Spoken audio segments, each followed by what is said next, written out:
ជំរាបសួរបងខ្ញុំនឹងធ្វើការទៅលើ lab មួយ backup and recovery MySQL database ដែល team របស់ខ្ញុំមាន2នាក់គឺខ្ញុំអ៊ុនជុនលីនិង member team របស់ខ្ញុំ team បញ្ញាដែលនឹងធ្វើទៅលើ2 method ធំៗគឺ physical backup ដែលមាន backup online និង offline backup ហើយនិងមួយទៀតគឺ logical backup step ដំបូងនេះខ្ញុំនឹងធ្វើការ backup ទៅលើ physical backup online តែដំបូងយើងត្រូវការបើក command prompt មកយើងចូលទៅកាន់ MySQL server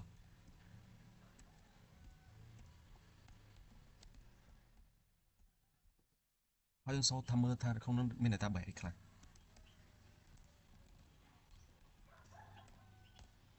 database យើងមាន database Coffee Shop ហើយខ្ញុំនឹងធ្វើការ backup ទៅលើ database Coffee Shop មួយហ្នឹងតែដំបូងខ្ញុំចូលទៅឆែកមើលតែក្នុងនោះមាន table អីខ្លះ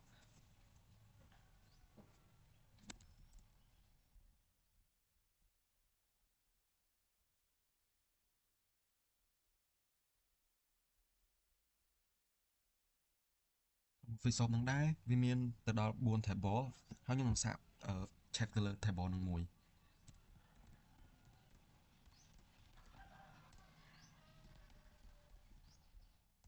ដែលវាមាន data នៅក្នុងហ្នឹងអឺដើម្បី backup បានយើងឆែកទៅមើល data យើងថាវា data យើងហ្នឹងនៅណាដែលប្រើ command so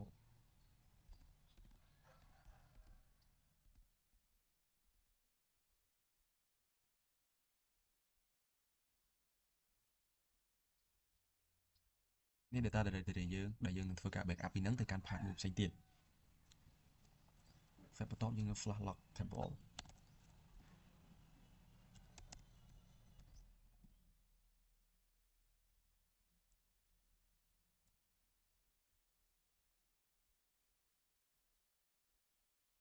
វាហើយយើង exit វាចេញដើម្បីទៅធ្វើការ backup ដែលប្រើ command x copy ផាតដែលយើងចង់ backup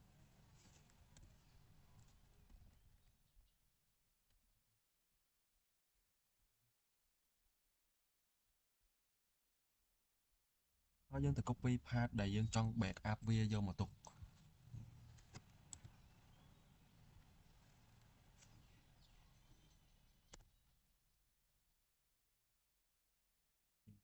វា file ទាំងអស់យើងបាន copy មកហើយអស់ហើយយើងធ្វើការ stop unlock table តែ unlock នេះយើងត្រូវចូលទៅកាន់ MySQL server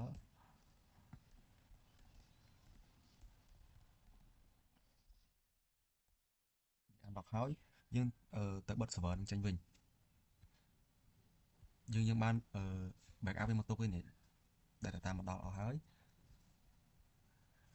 ខ្ញុំ move data ដែលមាននៅក្នុង MySQL server ហ្នឹងស្រាប់ហ្នឹងចេញទៅកាន់ part មួយផ្សេងទៀតហើយយើងនឹង recovery វាមកវិញដោយប្រើ command ហើយយើង exit ចេញហើយយើងប្រើ command move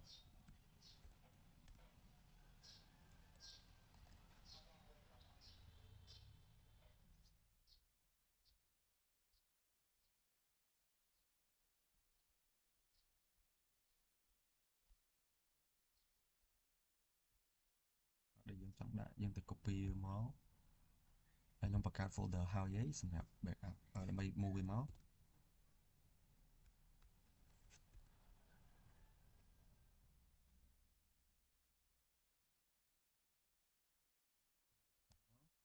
ទីនេះបាន move ហើយខ្ញុំនឹងធ្វើការអឺទៅសូមមើលនៅក្នុង database យើងហ្នឹងមាន database coffee shop ហ្នឹងទៀតអត់ខ្ញុំ start server សិនហើយខ្ញុំនឹងចូលទៅកាន់ server ហ្នឹងហើយសូម database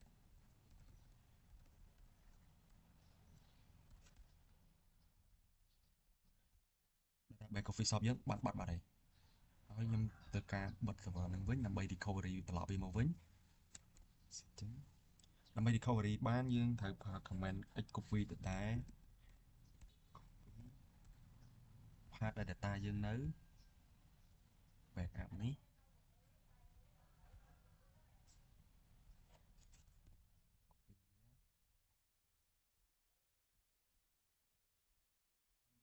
វាចូលមកវិញ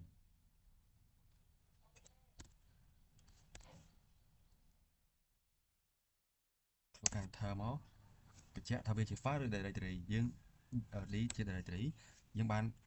recovery វាត្រឡប់មកវិញហើយបន្ទាប់មកយើងធ្វើការទៅ start នៅ server យើងឡើងវិញ start server ហើយយើងចូលទៅកាន់ server តាម command prompt ដែរ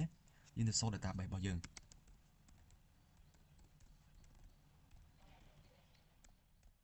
database Coffeeshop របស់យើងដែលបាន backup ហើយយើង recovery វាមកវិញបានហើយយើងយកវា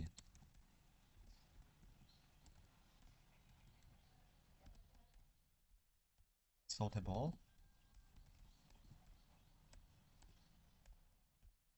មានប៉ុណ្ណឹងហើយយើងតាក់តេស្តមើលតើ data និង table របស់យើងនឹងវាបានមកវិញ successful អត់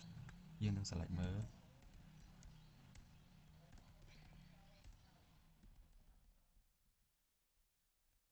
data យើងត្រឡប់មកវិញអញ្ចឹងបញ្ជាក់ថាយើងធ្វើការ backup ហើយនឹង recovery successful ទៅលើ online backup តោះយើងធ្វើការ online backup successful ហើយខ្ញុំនឹងតេស្តទៅលើ offline backup តែ offline backup ហ្នឹងយើងគ្រាន់តែ copy path ចេញពី data នៃ server របស់យើងមកខ្ញុំនឹង copy ចេញមកក្រៅហើយ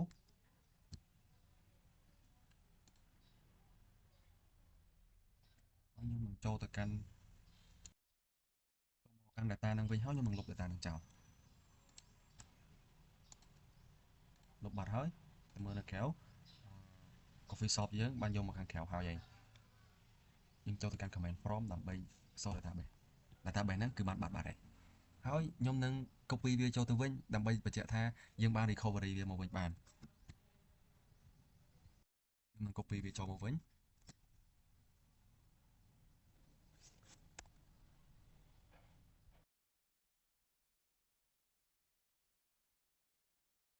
Coffeeshop យើងបានត្រឡប់មកវិញហើយខ្ញុំនឹងទៅសូនៅក្នុង server តាម command prompt សូមក database យើងបានត្រឡប់មកវិញហើយយើងសាកចូលយកទៅកាន់ database មួយហ្នឹង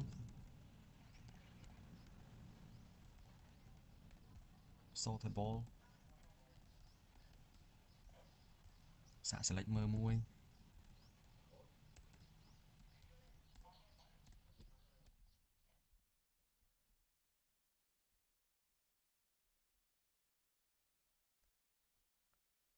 អញ្ចឹងបញ្ជាក់ថា offline backup យើងធ្វើបាន successful ហើយខ្ញុំមានតែប៉ុណ្្នឹងទេសម្រាប់ចំណុច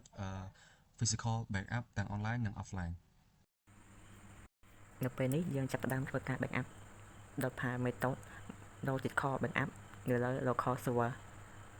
ដោយដំបូងយើងត្រូវចូលទៅបើក server SAM របស់យើងបន្ទាប់មកទៀតយើង run command prompt ជា administrator ហើយទៅយើងចូលទៅក្នុង server database របស់យើងនិង show database ហើយទៅយើងចាប់ផ្ដើមឲ្យ use database មួយគឺ movie retain ហើយទៅយើងនឹង show table ដែលមាននៅក្នុងវានិង select មើល value នៃ table នីមួយៗបន្ទាប់មកទៀតយើងចាប់ផ្ដើមធ្វើការ backup database all database នៅក្នុង server របស់យើងដោយទុកវានៅក្នុង file មួយឈ្មោះថា alldatabase.sql នៅលើ folder 1 នៅលើ desktop ហើយទៅយើងទៅមើល folder ហ្នឹងទៅយើងឃើញថាយើងបានទទួលបាន file alldatabase 1.sql បន្ទាប់មកទៀតយើងចូលក្នុង server database drop database មួយឈ្មោះថា movie retain ហ្នឹងបន្ទាប់មកទៀតយើងសូវាឃើញថាវាបានបាត់ចេញពី database ហើយទៅយើងចាប់ផ្ដើមទៅ recovery វាមកវិញដោយយកពី file ដែលយើងបាន backup ទុកប៉ុន្តែវាបានចេញនៅ error វាមាន error នៅជួរទី7 7អញ្ចឹងយើងចូលទៅក្នុង file ដែលបាន backup ហើយទៅយើងចូលទៅ drop ជួរនោះចោលហើយទៅយើងចាប់ផ្ដើម save វាទៅយើងនឹងមក recovery វាស្ដាប់វានឹងចេញមកអូខេហើយអញ្ចឹងយើងចាប់ផ្ដើមចូលទៅមើលក្នុង server របស់យើងឃើញថា database movie retain បាន recovery មកវិញបានជោគជ័យហើយអញ្ចឹងយើងការធ្វើរបស់យើងគឺជោគជ័យហើយដោយនៅពេលនេះយើងចាប់ផ្ដើមធ្វើការ backup នៅលើ remote server ម្ដងដោយចំពោះ computer ដែលជា server យើងត្រូវតែចូលទៅកាន់ SAM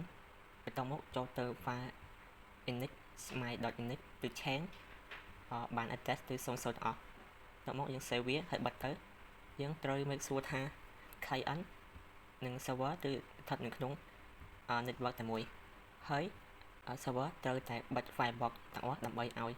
client អាច access មកបាននៅលើ server database ត្រូវតែមានបង្កើត user ដើម្បីឲ្យ client អាច access ចូលមកប្រើបានដែលយើងបានបង្កើត user ឈ្មោះថា Johnny និង grant all option ឲ្យគាត់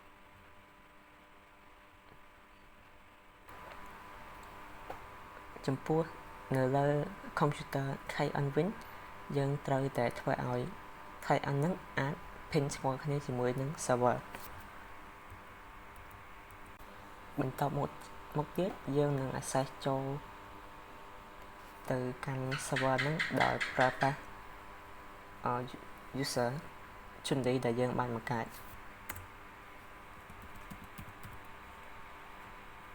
ហើយទៅយើងចូលមើល database ហើយទៅយើង use database movie rating ដើម្បីយើងមើលថាក្នុង database ហ្នឹងមានអីខ្លះដើម្បីយកមកធ្វើការ backup យើងចូល table ទៅឃើញថាមានពីរ table គឺ movie និង reviewer ហើយទៅយើង search មើល table នីមួយៗដើម្បីផ្ទៀងផ្ទាត់ value ក្នុងការ backup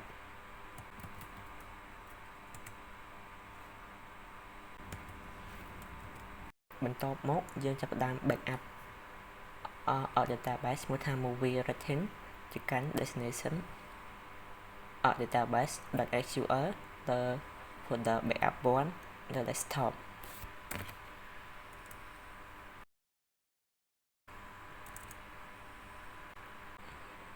ហើយទៅយើងចាប់ផ្ដើម backup table មួយឈ្មោះថា movie នៅក្នុង database movie rating ទៅកាន់ destination table.sql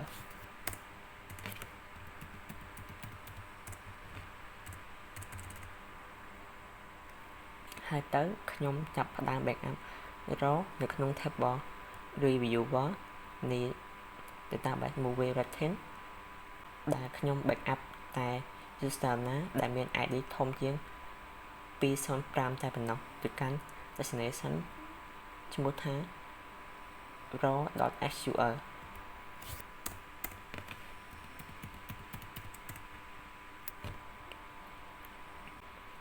ហើយទៅយើងចាប់ផ្ដើមទៅមើល folder ដែលយើងបាន backup database ទុកគឺ backup 1យើងទទួលបាននៅ file 3បន្ថែមទៀតគឺ database raw និង table បន្តមកទៀតយើងចាប់ផ្ដើមចូលក្នុង MySQL database server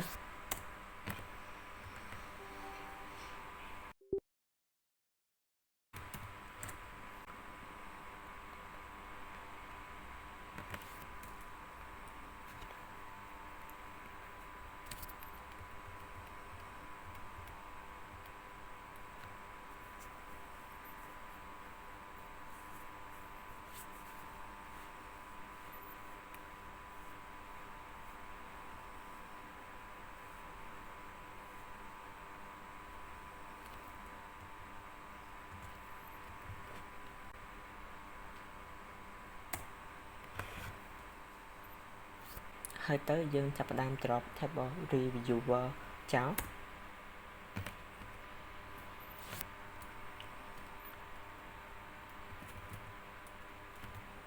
យើង exit ដើម្បីទៅធ្វើការ recovery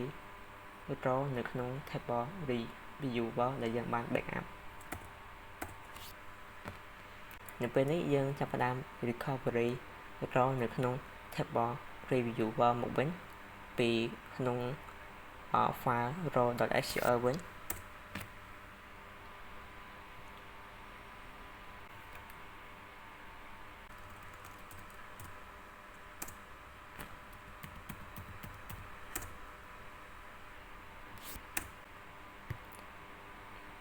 យើងឃើញថាយើង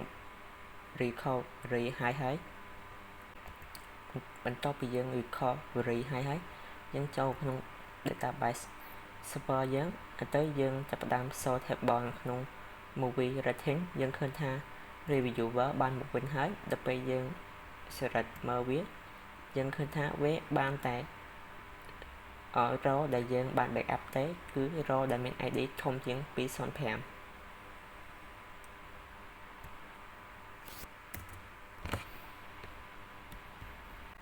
ពេលនេះយើងចាប់ផ្ដើម drop table movie ម្ដងពីព្រោះថាមុននឹងយើងបាន backup table movie នេះ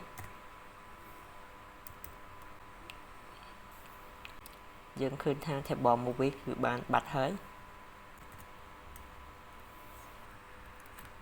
ពេលនេះយើងចាប់ផ្ដើម recovery table movie មកវិញពី file table.sql ដែលយើងបាន backup មុននេះទៅកាន់ database movie rating ដោយថា user Chun-Li ដែលយើងបានបង្កើត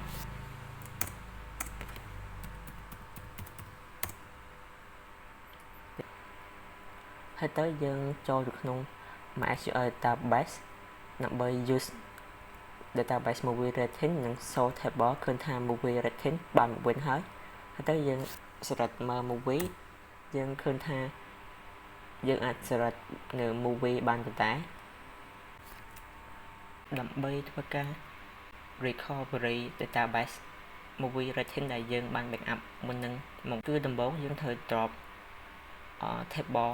របស់វាចោលទាំងអស់គឺ table movie និង table reviewer ហើយទៅយើងសូមមើលទៅយើងឃើញថាវាទៅ empty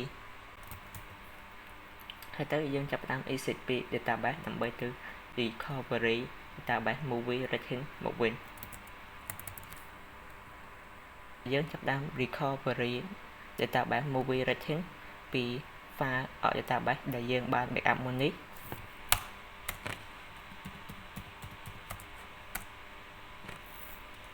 យើងឃើញថាយើងបាន recovery withdraw ហើយឥឡូវនេះយើងបានចូលទៅ MySQL database បន្ទាប់មកយើងចាប់ផ្ដើម use movie rating វិញហើយទៅយើង show table វាតើវាទទួលបាន table មកវិញទាំងអស់ដែរឬទេយើងឃើញថាវាទទួលបាននៅ table 2មកវិញហើយគឺ movie និង reviewer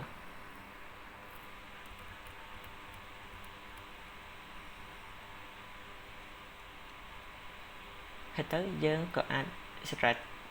មើលនៅ value នៃ table movie បានដែរ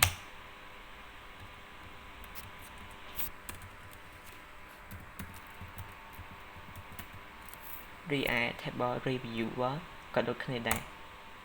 ដូច្នេះយើងអាចសន្មតថាការ backup របស់ពួកយើងគឺទទួលបានការជោគជ័យហើយ